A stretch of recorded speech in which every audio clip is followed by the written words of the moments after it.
Stuart Russellning insonga mos sun'iy intellekt va nazorat muammosi kitobi haqida Oktober. Sun'iy intellekt hayotimizda tobora chuqur kirib bormoqda. Ammo bir savol barchamizni o'ylantiradi.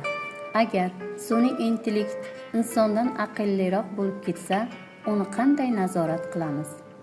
Muallif aynan shu masalani ilmiy dalillar va qiziqarli misollar orqali tahlil qiladi.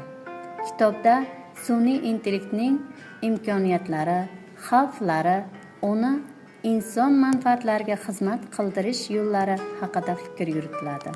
Bu asar texnologiyada qiziqadiganlar, talaba yoshlar va kelajak haqida o'ylaydigan har bir kitobxon uchun foydali.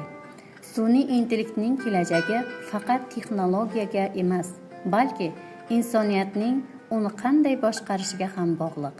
Stuart Russell insoniyat va texnologiya o'rtasida uyg'unlikni saqlash uchun yangi yondashuvlarni taklif qiladi.